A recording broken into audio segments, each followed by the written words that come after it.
Hello, everybody. Wildman Z here. It's about 25 degrees outside in Long Island, New York. Waiting for it to warm up a little bit so I can go outside and exercise. I work out on my back porch these days now that we have COVID. Uh, Going through my library tour for 2022, some of the books that I love and some of them that I haven't read.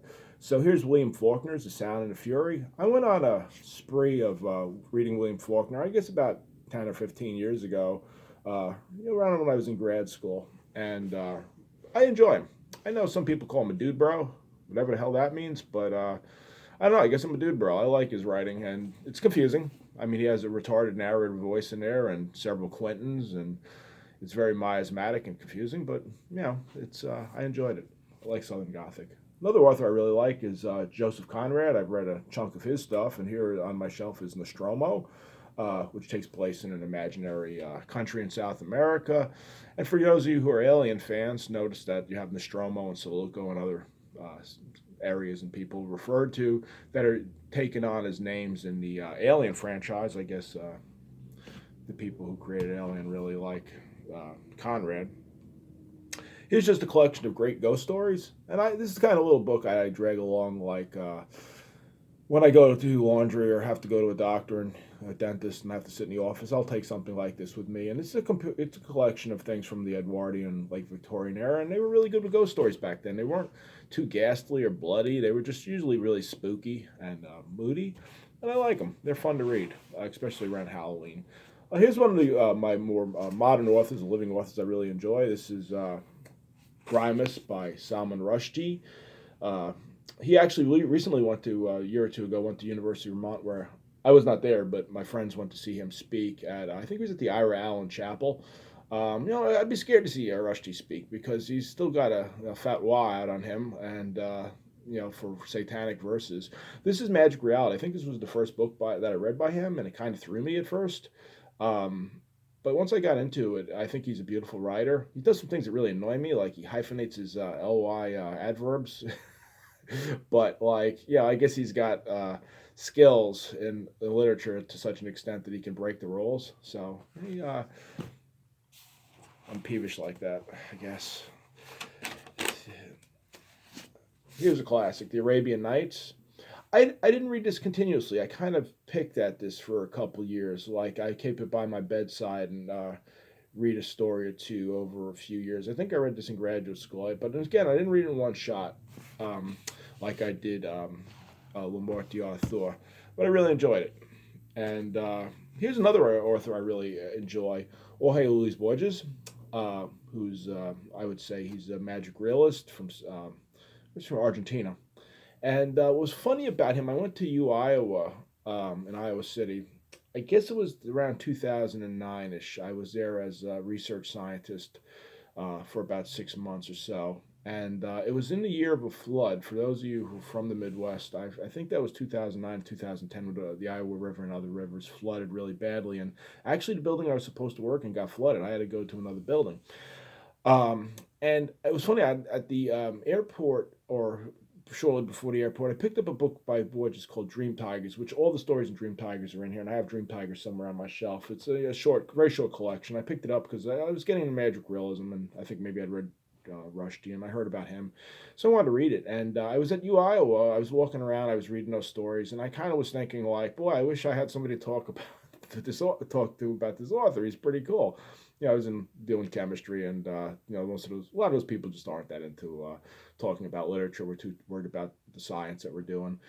And they had the Center for Jorge Luis Borges studies there. And I actually walked in. I didn't talk to anybody, but there was a bunch of scholarly professors sitting there reading papers at the desk. And I was just kind of like, wow. I was like, I actually do have people that I could talk about with this. But, I mean, what am I going to go in there and say, hey, I like Borges? But really good writer. Totally different type of writer I love.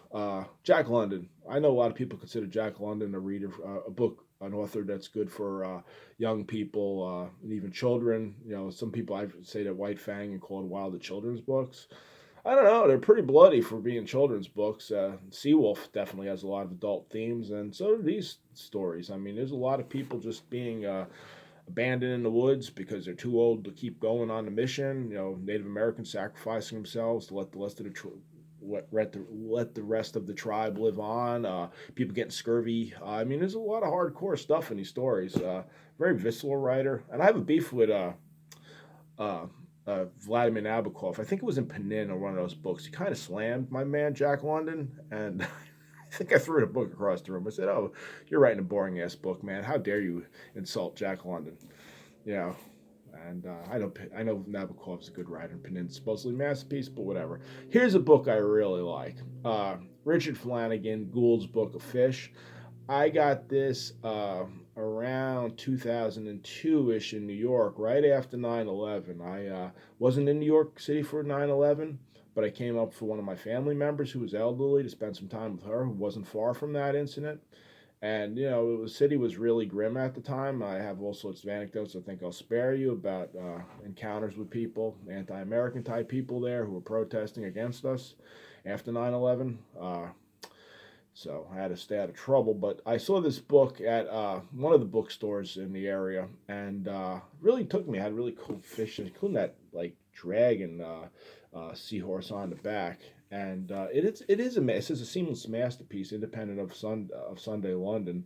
Chicago, Chicago Tribune says a work of significant genius. Yeah, they're right. This is a really good book. This is sort of surrealism. I don't know, maybe in there with Kafka or Rushdie type of thing. And it's about a guy who's like an antique salesman, but he's like a charlatan. He makes like imitation antiques. He's in Australia or Tasmania, and he sells them to tourists. And somehow he finds a book that I think he thinks is a rip off as well, but it's actually the real McCoy. It's a genuine artifact from the prison days of colonial days of Tasmania, which was settled by recalcitrant prisoners. And it's somehow he gets transferred back through time to that prison in reality, or mentally in a dream. I don't know.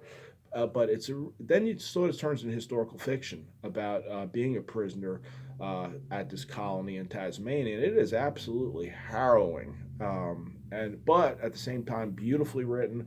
Richard Flanagan, I believe, from New Zealand. That's the only book I've read by him, and I have a list upstairs of authors I need to keep reading. He's on it, and you just keep reading. I have never read this book either. It's called Sky Time in Gray's River. I picked this up in Vermont. So I think somebody told me this author was really good. I'd like it. He sort of writes outdoorsy oriented book, and it's Robert Michael Pyle. And I've never read it. He wrote Chasing Monarchs, which somebody else told me I should read, because I love reading books that deal with nature. I got this for $1, and I should put it aside so I read it in the near future. It looks like it's pretty short. Here's one I've read 2 or 3 times in my youth, and I think I read it about 12, 15 years ago, most recently, and I kept a copy of it. I did read this actual copy. This is Ivanhoe by Sir Walter Scott, great writer. And, if you love Robin Hood and characters from anything dealing with the conflict of Saxons and Normans and that kind of stuff, this is a great book. It's very well written. I learned a lot of interesting things. Like, I remember it starts off with describing the lawing of dogs, and I was like, what the hell is that? And they used to remove a claw from the peasants' dogs so they couldn't chase after, they couldn't run so quick, so they couldn't chase the king's deer. And so, a lot of the conflict deals with like people not being able to procure food. Like, you couldn't hunt a red deer or shoot a grouse or eat the king's fish, which were all the good fish. The trout and the salmon were things you weren't supposed to take. I guess you were supposed to eat like carp and eat squirrels and stuff if you're poor. Last book on the list here. This is Frankie Irby's Goat Song. This was one of my mother's books. It's a really cool modern book, a take on Greek history, and I really enjoyed it, about a boy who's a slave who frees himself and goes through a whole bunch of tribulations. And I'm glad I read it. Maybe even read it again or read some more works by the man. It's Frankie Irby on the back. That's all I have for today. I'm running out of time, so I hope everybody enjoyed this, and maybe I'll make another video tonight or tomorrow. Wildman Z out. Have a good day.